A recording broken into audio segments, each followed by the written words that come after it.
2025년 전국 고등학교에서 개봉하는 화제의 블록버스터. 아니 시행되는 바로 그것! 고교학점제!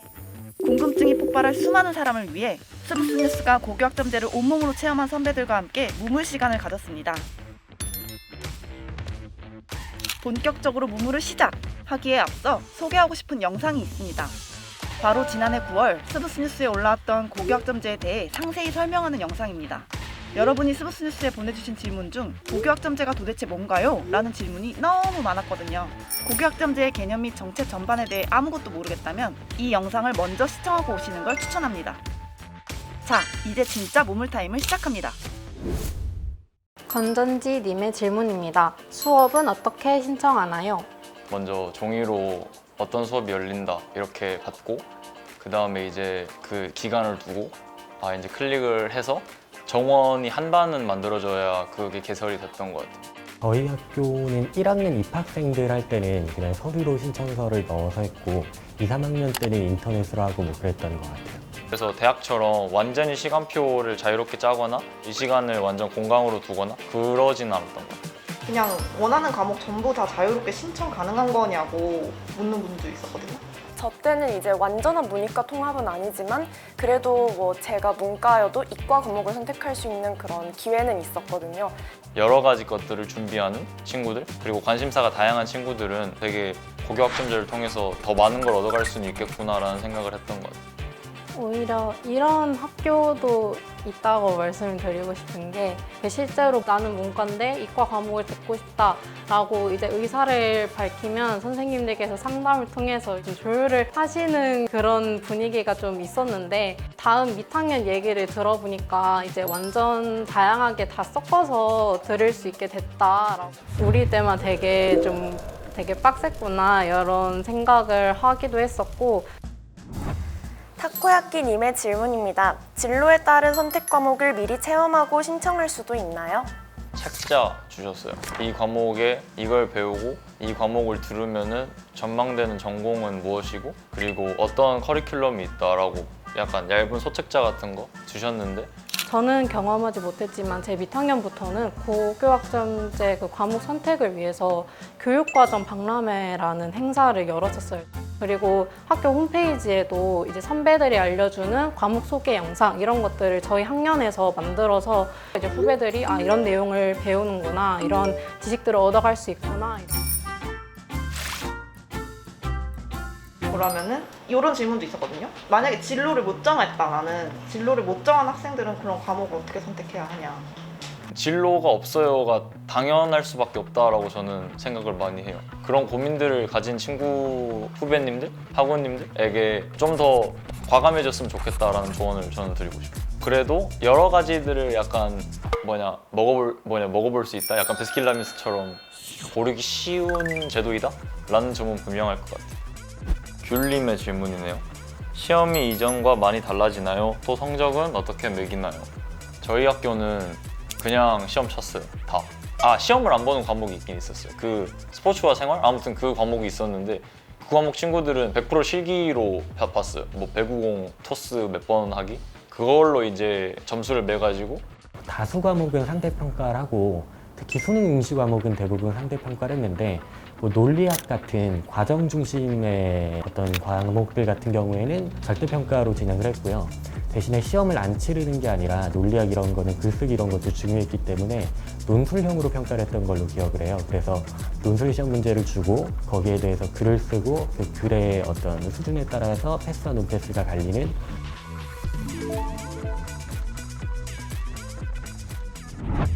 김마마님의 질문인데요. 학점을 다 못 채우면 정말 고등학교 졸업을 못하는지 물어보셨습니다. 지금은 할 거예요, 아마. 근데 한 30년 뒤는 모르겠어요. 뭐 대학처럼 막 재수강도 제도도 있고 그러지 않을까. 근데 지금 근 몇 년간은 아마 그러진 않을 것 같아요. 대학의 학점제랑은 또 구별해서 봐야 하는 게 대학은 학생들의 완전한 자율인데 고등학교는 선생님들이 생활관리나 이런 걸 기본적으로 하다 보니까 담임쌤도 계시고 그래서 유급을 할 정도로 뭐 이렇게 이탈이 나가거나 이런 학생이 많이 없어서 그래서 유급을 못 보는 것도 있는 것 같긴 합니다.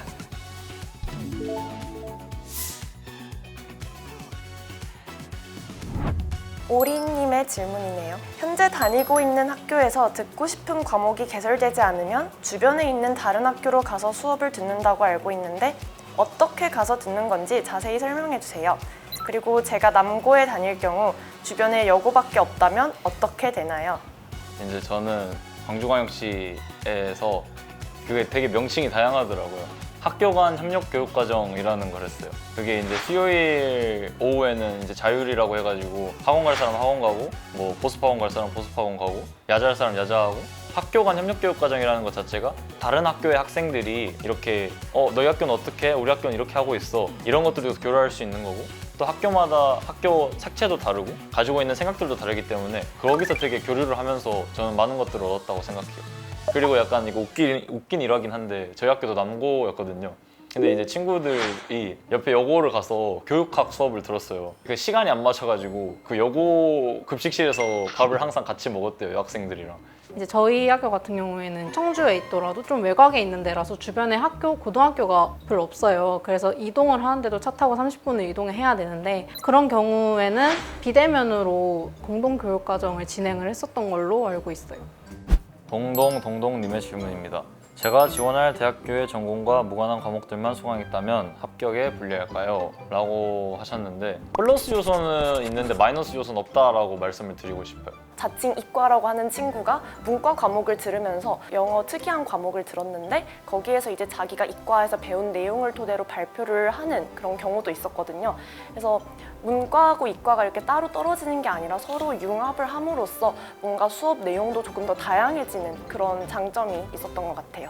저는 좀 너무 깊게 들어가는 것 같기도 한데 사실 대학교마다 융합 역량을 중시하는 학교가 있고 전공 적합성을 중시하는 학교가 있는데 전공 적합성을 중시하는 학교들은 자기 전공과 관련 있는 과목을 듣는 게 플러스 요소가 되고 아니면은 좀 다른 학생에 비해 경쟁력이 떨어질 수 있으나 그렇지 않은 학교들도 있거든요. 서시더님의 질문입니다. 미리 학점을 다 채우면 조기 졸업이 가능한가요? 많이 들었으면 플러스 요소가 있을 수는 있겠죠. 근데 조기 졸업은 안 되는 것 같다. 그리고 학년별로 꼭 들어야 하는 필수 과목 같은 게 있는데 3학년 때는 꼭 들어야 하는 거, 2학년 때 들어야 하는 거 이게 정해져 있는데 1학년 때 학점을 많이 채워도 3학년 때 들은 걸 아직 안 들은 셈이기 때문에 졸업 조건을 갖췄다고 보기는 어렵죠. 그러면 그거는 대학 가서 경험해 보시길 바랍니다.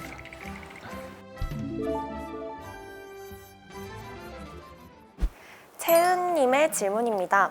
고교 학점제의 장점과 단점이 무엇인가요? 이제 고교학점제 같은 경우에는 내가 원하는 분야를 좀 더 짙게 파고들 수 있다. 그 다음에 내가 꿈이 없고 내가 잘하는 게 뭘까라는 고민을 가진 친구들도 조금 더 뭔가 진로를 자아실현할 수 있는 기회들이 많다인데 내가 하고 싶은 일이 뭔지 명확하게 좀 비교적 목표가 명확한 학생들은 좋죠. 불필요한 소모를 하지 않아도 되니까요. 단점은 진로가 정해지지 않은 학생들이요. 내가 뭘 하고 싶은지 모르는 학생들은 막막하죠. 선택해야 하는 게.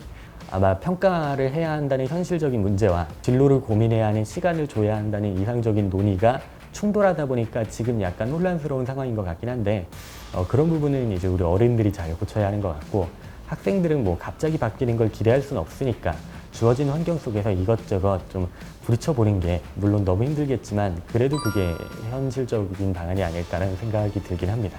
덜 친한 학생들이 한 과목을 같이 듣는 경우가 있었어요. 이제 서로 낯가림도 심하다 보니까 발표 같은 것도 부끄러워서 안 하고 또 말도 서로 못 걸고 좀 학교 다닐 때 스트레스를 많이 받는 학생도 있을 것 같다고 말씀을 하시더라고요.